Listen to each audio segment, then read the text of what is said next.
Well, good morning, good afternoon, evening, and welcome to our third series of oil and gas related webinars from Endress Hauser. Today we will discuss managed strategies and requirements for gas and liquid analyzers in this webinar. These things are not easy always now. Do you still have the time and the knowledge to maintain your analyzers is the name of it, so it's a well fit. We have two great speakers today. One of them is Marco van Veen and the other one is Koen Roelstraete.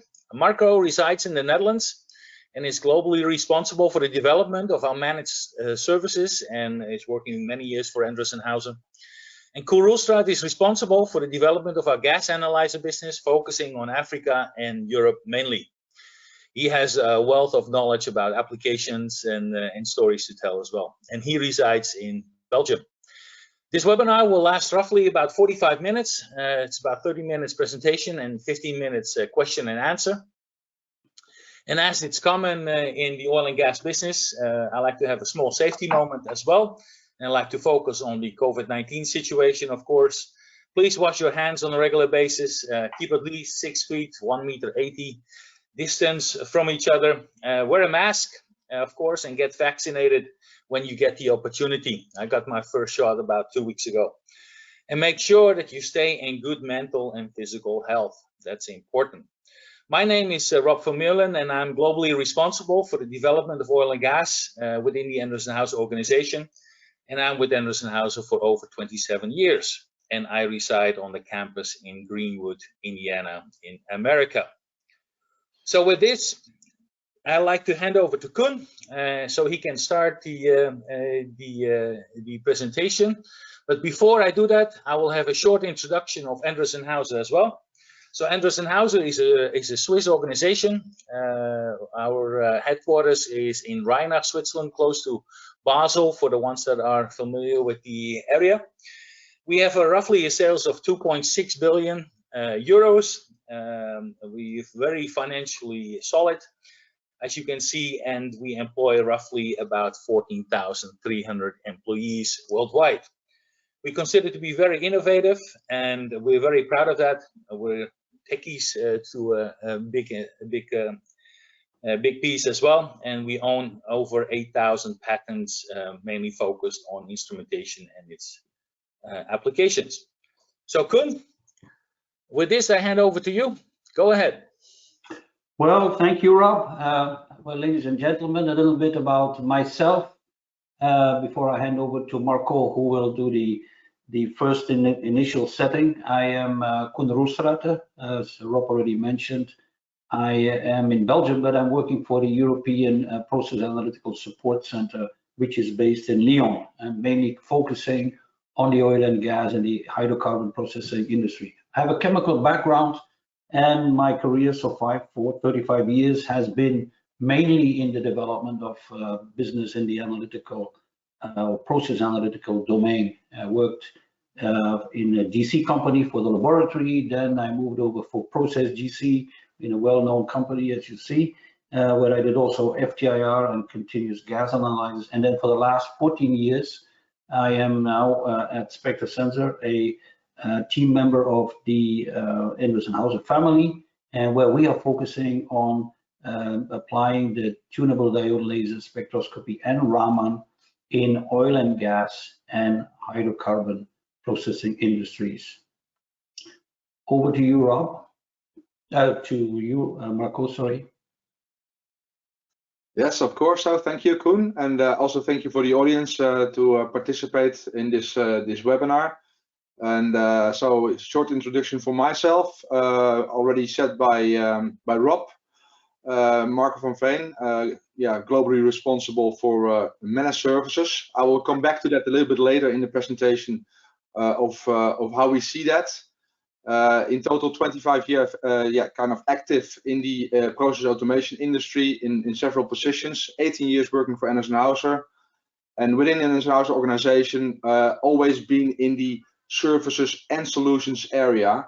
Really the added value area around the instrumentation and analysis, I would say, and have been working always in the different positions, also outside Endress Hauser in the process automation industry. So I'm also the person who kicks off with the topic of the day. You still have the time and the knowledge to maintain your analyzers. This is the question which we put there, and where we also want to support you a little bit more on with the knowledge which we have around this. Starting with recognized expectations and challenges which we see and which we recognize when we speak to our customers nowadays. And here we see kind of 5 main blocks of what we, let's say, segmented, and what we see when a customer has as an expectation when talking about services for instrumentation and analyzers. So obvious, of course, availability of installation, so to have a safe operation and an ensured quality, especially with analyzers and the services around, but also to have a process under control, and to not only maintain the analyzers of your own brand, but also of analyzers of third-party suppliers. On the cost side, Capex, Opex, we see a clear focus on improvement, including the optimization over time. This is a clear request now, what we see more and more. In these times, we see that the access to information is becoming more and more vital. And it is, on the one hand, the information which is produced more and more by the instrument itself, by diagnostics, which needs to be secure and integer, of course, but also the information, I would say, around our instruments, which we built up and which you also want to have more and more. And there I'm stipulating more to obsolescence stages as an example. A critical obsolete instrument or analyzer needs to be known, because this affects the reliability of and also safety of your installation.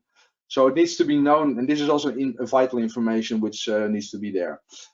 From a risk mitigation point of view, we see that, as an example, more and more of those companies, if they go into service levels with their suppliers, that they also want to have the proof and to have, I would say, a Champions League service expert have done it before. At the same time, it's also important that we build up a certain basic knowledge within the end users to at least know how to deal with first line type of maintenance.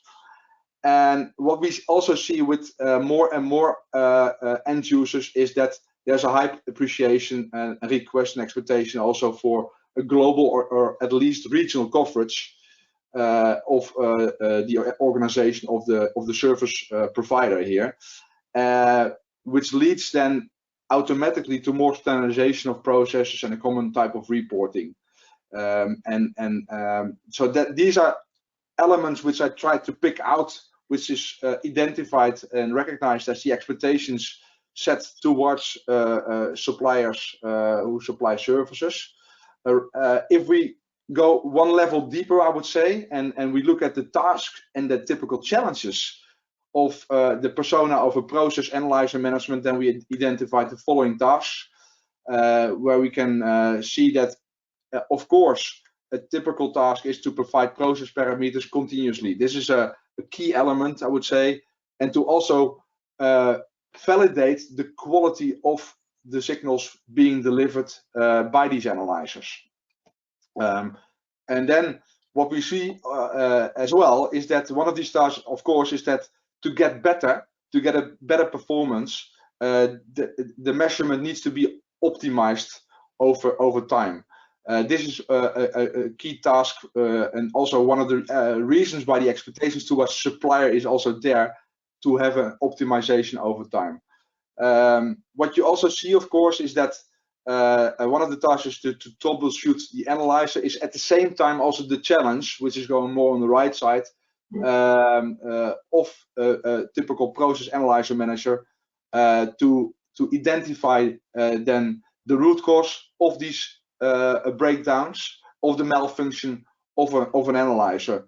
And to draw it further, if you look at those type of challenges, then what about the knowledge which is available actually to solve that issue, and what about the spares which are available or not for that type of analyzer? Especially in the analyzer business, we see that knowledge and spares is something which is vital to have in place and to have organized in a proper way.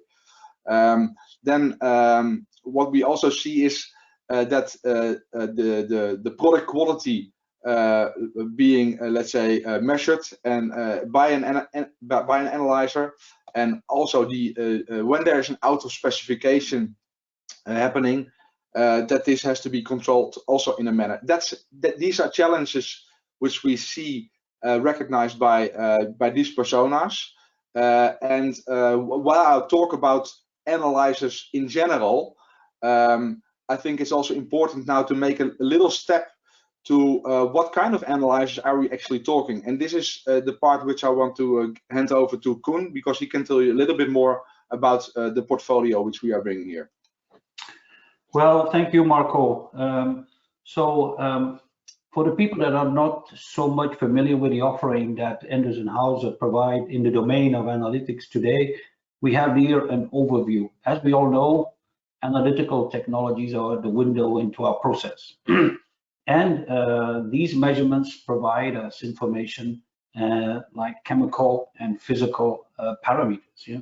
And if we want to separate or show what Endress Hauser is doing, you can actually classify it a little bit according to the physical state. As you can see in the liquid, there's a lot of offering today that Endress Hauser has. Yeah? Mainly also in the water domain, where we have components like chlorine, pH, conductivity, dissolved oxygen, etc., etc. But it's not only the single parameters. You also see that we have photometers or even spectrometers that allow, or even Raman Technology in-house that allows us to do in other liquids compositional analysis and component analysis here. But it's not only the liquid. We also have the possibility and have, for instance, the Raman that also is very fit to do measurements on solids. Yeah, and we also have technology, micro technology on the moisture.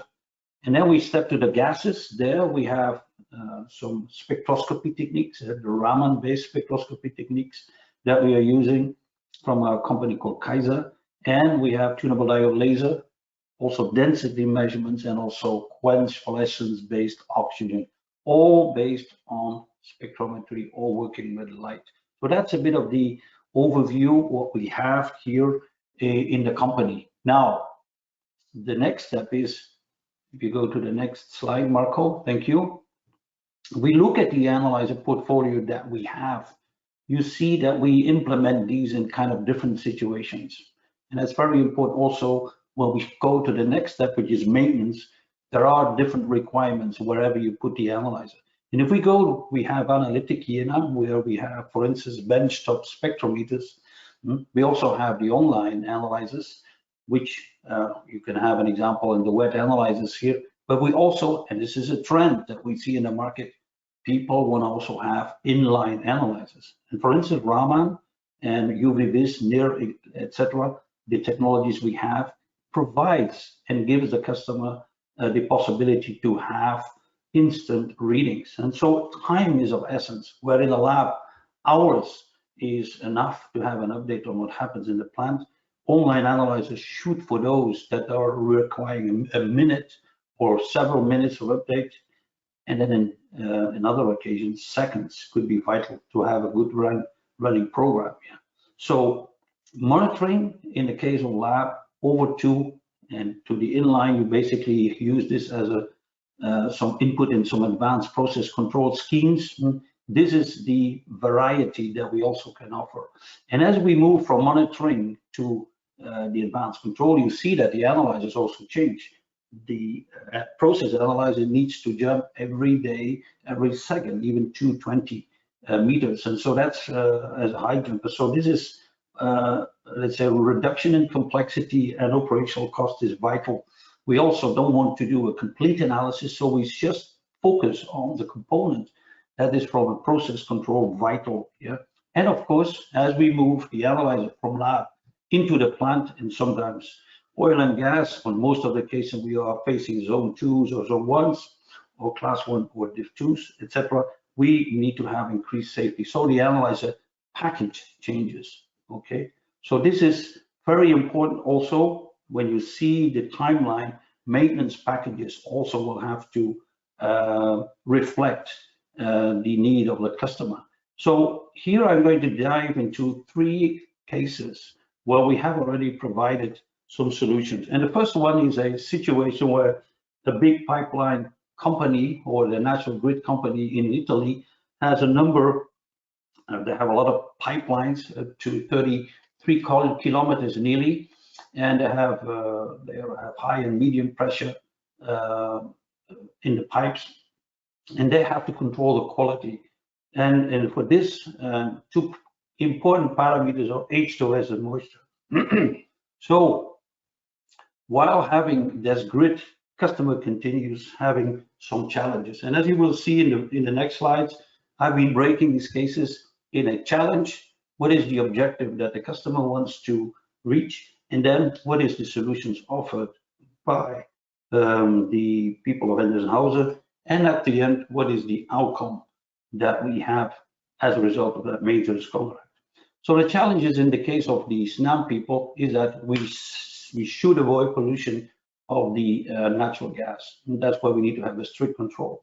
It needs to be conform with the specifications, and downtime needs to be avoided at all times because there's a loss in revenue there. So another topic that you have in the pipelines is that these places can be remote, and there can be a shortage on site as well. So the objective for SNAM is really to make sure that they have conformity of the gas over time, that they have a continuous control of what's happening in the pipeline, even through remote supervision. And then when something goes wrong, they have actually a very quick scheme in place to cure the problem, okay? So that's when Endress Hauser stepped in, and they provided what we call an all-inclusive maintenance package with manual preventive maintenance. They have also in the package an on-call visit within 32 hours, and last but not least, always a guaranteed availability of spares, so the serviceman can act very quickly and swiftly. And then the outcome is that the analyzer availability was up to 97%. Endress Hauser never received a penalty of not being able to do what they've told, and the customer had no complaints, was very happy at the end. Marco, next slide. Another example is, in fact, a big installation we have in India that was installed after a major explosion in that country on a pipeline because of corrosion. And in order to protect the asset, the customer here had installed on 24 locations a number of H2S and moisture analyzers across the big country that is India. And what we are going to, what the customer faces here is that he wants at all time to avoid that people put high H2S or high moisture levels in that pipeline, because he has many people putting gas in there. And the other challenge he has is that India is a big country. So in order to make sure that he can have a maintenance in place, that is a very big challenge here. And not only this, he also needs to have the competent people at site to be able to work with this. Yeah? So availability of the measurement at all time is the customer's objective.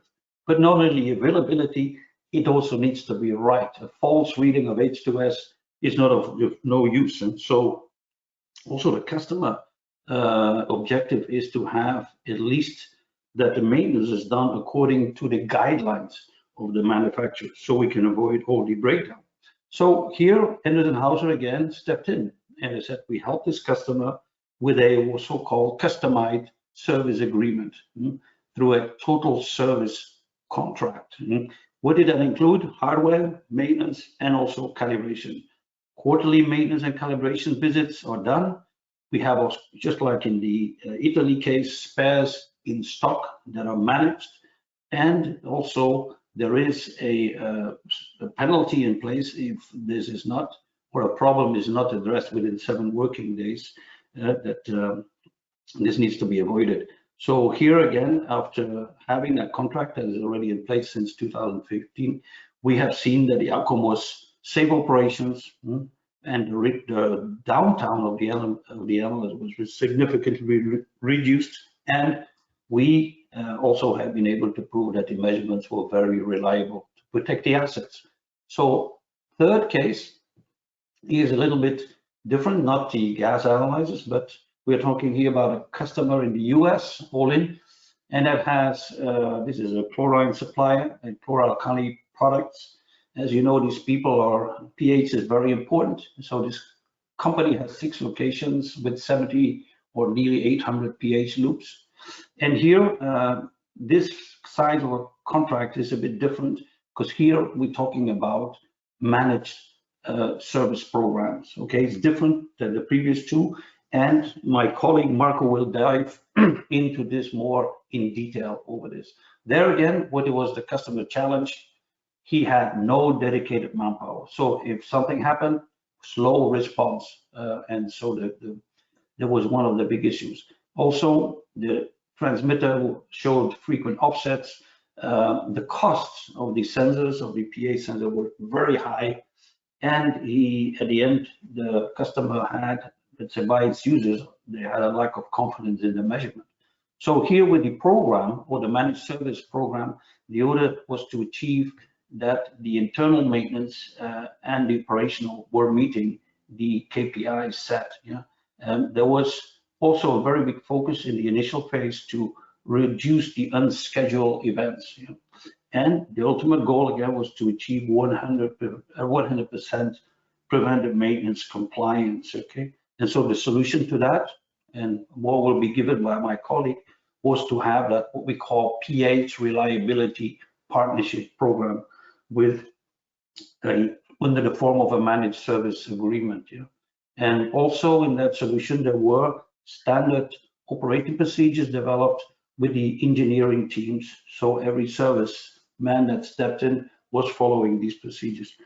The outcome was there that at the end of the, now we have 100% compliance on all the preventive maintenance activity with 0 safety issues.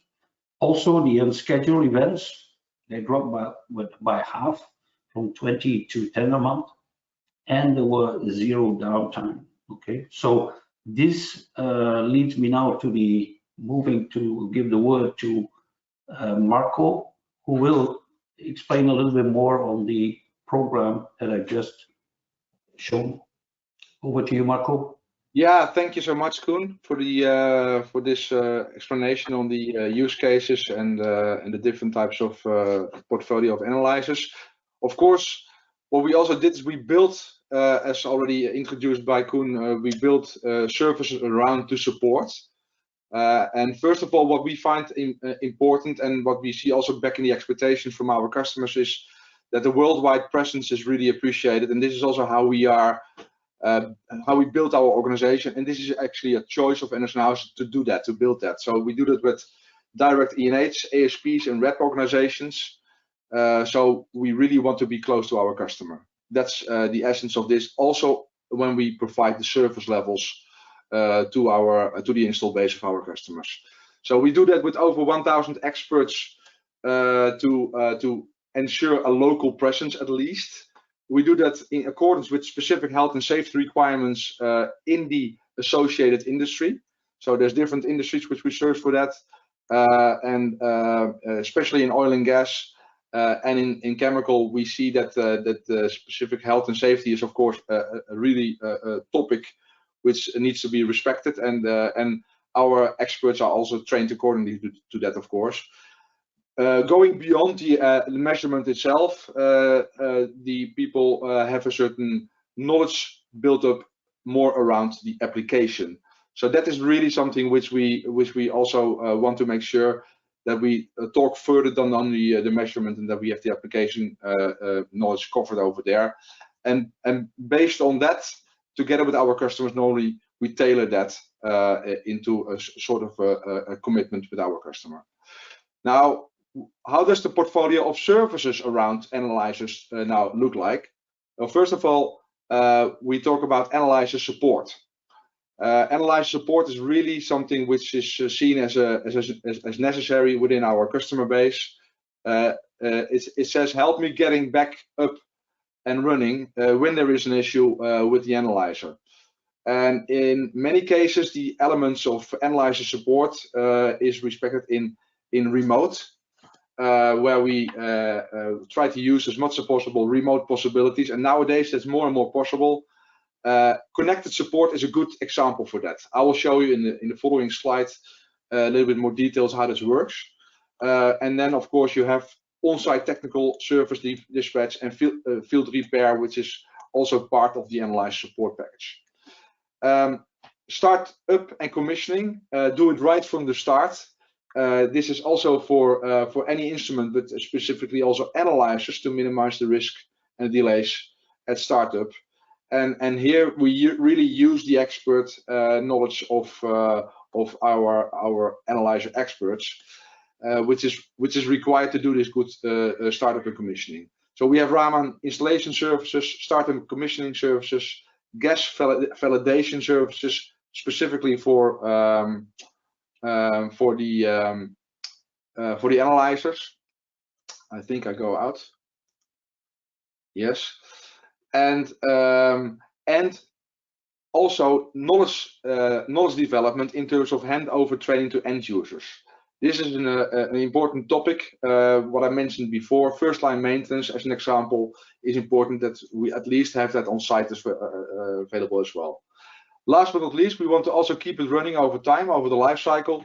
And there we see that preventive service is really an important service level to keep the installation reliable and available. Therefore, we supply, as you already saw in the examples from Koen, annual preventive maintenance services with a guaranteed response time, with a guaranteed availability of critical spares, really necessary to have that kind of program also in analyzer services, and of course the availability of the knowledge of the expert itself. Now, one example which I mentioned before, connected support, which I just wanted to show how that moves and how that works. Here you see an analyzer which is having an issue, which is notifying that. That can be notified first of all by the person who sees that on the site, or it can be notified by an infrastructure, and the infrastructure is called Netillion in this particular case. It picks it up. It shows the health condition of that type of analyzer, and then it can proactively push that information into a proactive support platform, which we have at Endress Hauser.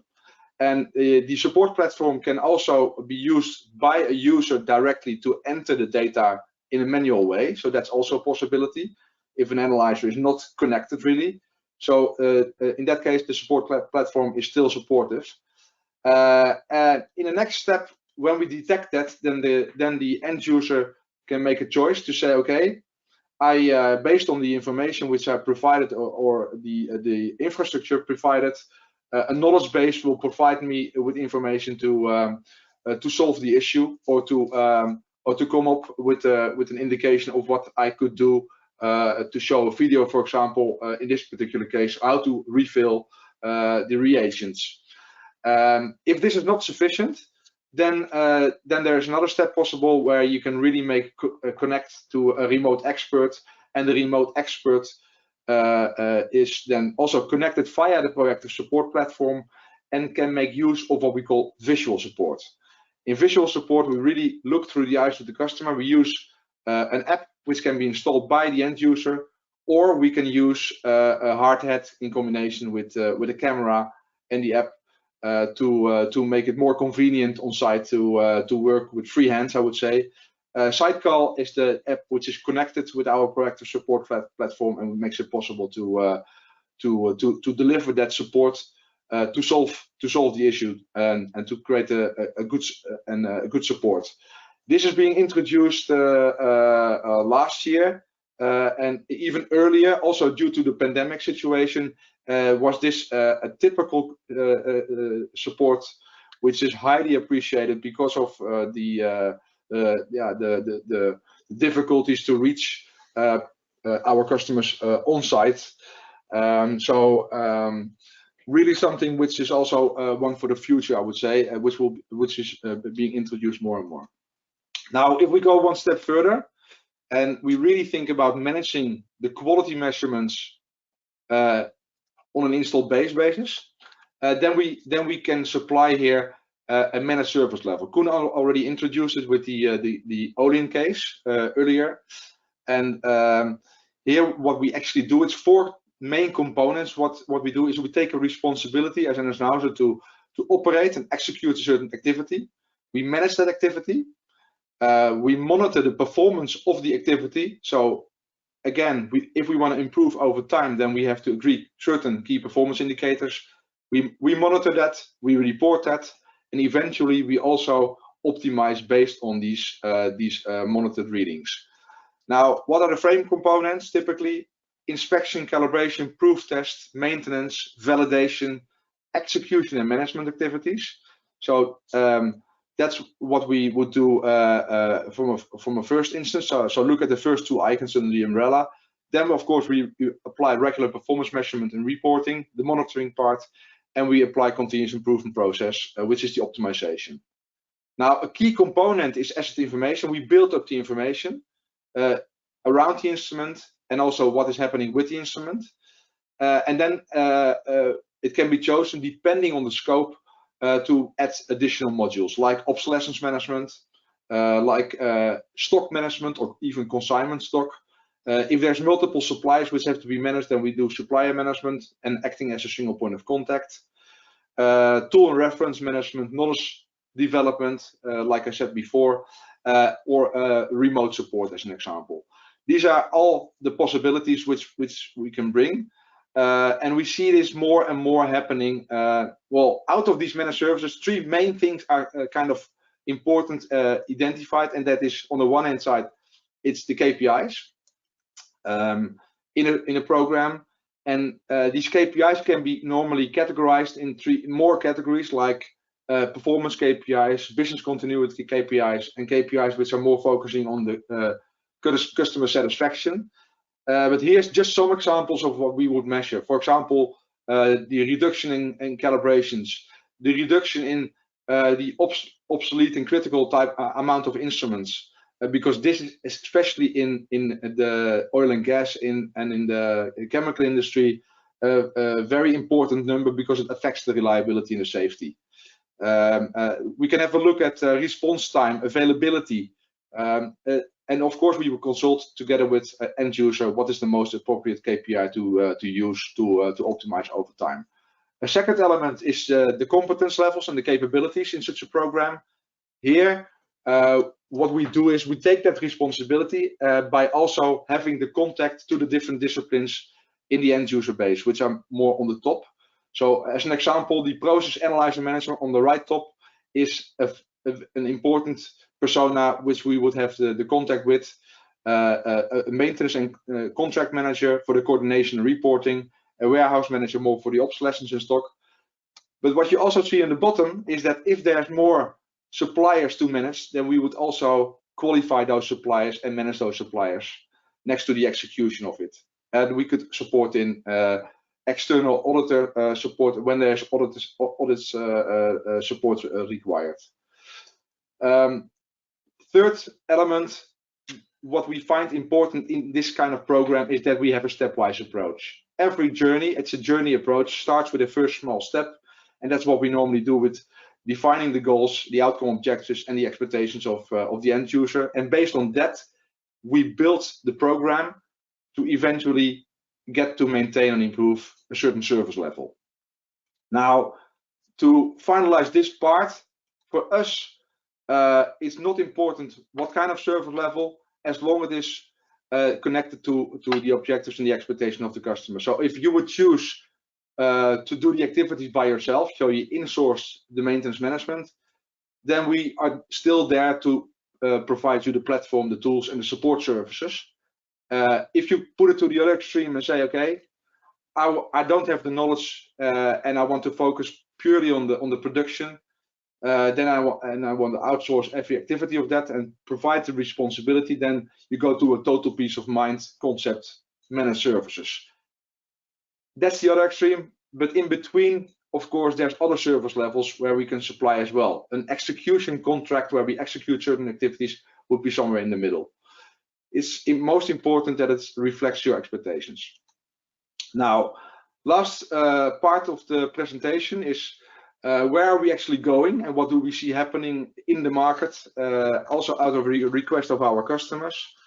Of course, when we look at the analyzer specifically, then and we have a well commissioned and started up analyzer, then what we see is that the majority of the analyzer goes into the direction of embedding the continuous monitoring of health condition in the end, with the objective to support, to have a proactive support to prevent malfunction and to predict, and to also even go a step further, go into prescription.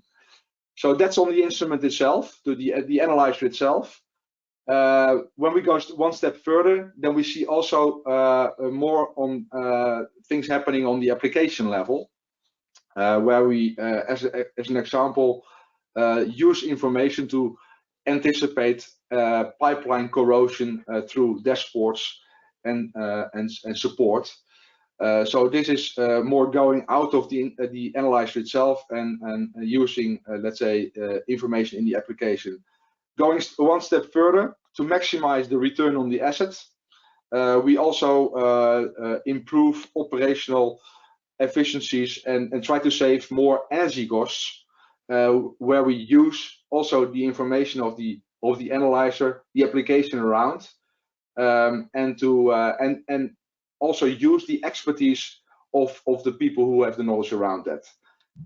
And then I come to the highest level, more on plant level, where what we see in natural gas processing, to increase the performance. We see that by making also simulations and by using information from several sources, not only the analyzer, but maybe multiple analyzers and also other instrumentations coming out from different sources, combined with the application consultancy. So this is again the knowledge. We see a performance increase also being achieved in natural gas processing. So the conclusion here is, for all those levels, we see that if you look at the future of service levels, goes more into the direction of the information in and around the analyzers, combined with the consultancy. In other words, the knowledge which drives the performance. Yeah, this is the end of the presentation part. I hope gave you a little bit more knowledge around our position into this. And now it's time for questions and answers. Well, before we go to the questions and answer, Marco, thank you very much for the presentation. Also, Koen, I think it was very interesting. I saw a clear trend that it's not just about the analyzer as such anymore. It's also about how to maintain them and what you do with the data and stuff like that, and how you interpret that, and how close do you bring the whole package to the customer as well, because I think he has benefits for not just the analyzer but also the things around it, which makes it more effective and lowest at the lowest cost. Let's put it that way. At least that's how I see it. Then I also like to point out that in the handout you can find copies of the slides that were being used. You can download those at your convenience. It's in the tab of the GoToWebinar on the right-hand side of your screen, most likely. We also have some questions, some interesting ones, I think, also not some easy ones. Let me start with the first one. It's from Tarek. Does Endress Hauser maintain analyzers that were bought in the US on a skid and used in QA? Shall I give that to you, Marco? Can you repeat that last part of the sentence? And used in Kuwait. Sorry. Kuwait. Yeah. Well, I could always say yes, we can, but that's too easy. But of course, thank you for the question. Very valid question, because this is also something which is not for the first time arised to us.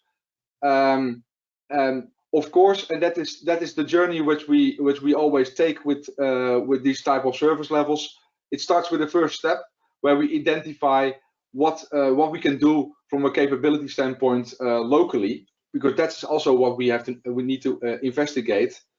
So if we look at Kuwait, then I have to also have a further look on what the capabilities are based on what type of analyzer we are talking.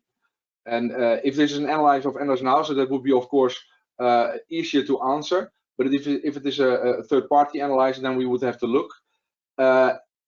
Always we have the possibility, as this is what I try to stipulate in the managed service concept, is that we manage the activity itself. So and therefore we do supplier management. So it is partly a yes, I would say, but we would always, of course, investigate the best possible way of how to support that. I hope this is the best answer. I hope this is a good answer. I hope so too. I think so. Then the next question is from Damien. Can inspectors get direct access to your analyzer measurement data if we give them permission to do so? I think, Koen, is this one for you? If our analyzer data, what kind of a data would that be? I guess we have to look at it again from what that just means. Yeah, can an inspector, is it the results, or is it the analyzer raw data or whatever? I'm not 100% sure if I heard the question, but I think it can be discussed, and if needed, it can be done. Yeah. Yeah, and of course, the analyzers give the data, if need be, and wanted to Natillion. And if the customer wants to give access to Natillion where the measurement data is projected to the inspectors, he can do that in that way as well, or through a modem.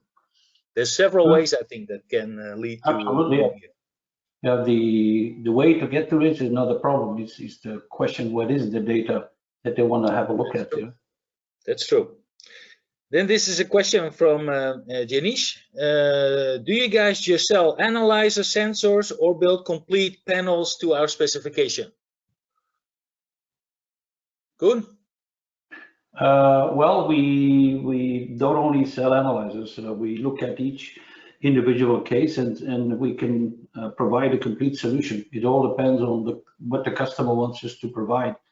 At the end of the day, providing something from what we call the tap or the pipe to the pixel, which is what you send to the control room, that is all within the scope of our responsibility if the customer wants us to do that. Yeah? So we have the tools, we have the people to be able to provide these complete solutions, not only the analyzers. Okay. Yeah, I think that's important as well. It's not just the analyzer, it's the solution that helps with the services and the support around it. That satisfies, I think. Then, yeah, because we have one more minute to go as well, so I'll take this question. It's from Brian. We have an old GC for our LNG loading. Which is better, a new GC or a Raman analyzer? A Raman. It was not completely taken care of I think in this webinar, but maybe we can still answer the question as well. I think that's for you, Koen. Yeah, I think we certainly should look in and investigate the possibility to look at a Raman technology. One of the key advantages of the Raman technology is that if it doesn't need a vaporizer, because if you have an old GC, probably a vaporizer is also old and won't be functioning. So the trend in industry is to see if we can skip that vaporizer and just have a direct measurement in your LNG. So this is a trend, and certainly something that the customer should investigate. It has a lot of pros, and it is optical technology, no moving parts. So the cost of ownership is also excellent, no carrier gases. So simplicity at its best. Okay. Maybe that triggered a question in Brian's head as well, because it's also about Opex versus Capex kind of discussion as well. And if you say, oh, you have a vaporizer with gas chromatographs, and which you do not have with Raman, maybe there is a savings there for service and reliability and availability of measurement signals as well. So with that, the time's over. I like to thank the speakers. I like to thank the audience for participating in this webinar as well. Next week, we have another webinar. It will be on the right gas, or the flow measurement technology for gas measurement applications. It's the same time, same place, and you're very welcome to participate in that one as well. Any last word, Marco? Well, of course, thank you so much for the participation. And if there's any questions left later on regarding services or service levels, then more than happy to support, of course. Perfect. Any last words for you, Koen? Sure. Well, thanks for your participating. And we always appreciate. We wish you all a very good Easter, and stay safe. And we would love to welcome you also on our next sessions. Thank you very much. Well, thank you very much. Also, great Easter from my side. And with it, please stay safe and healthy, and hope to see you again next time as well. Thank you very much. And with this, I close this webinar. Thank you.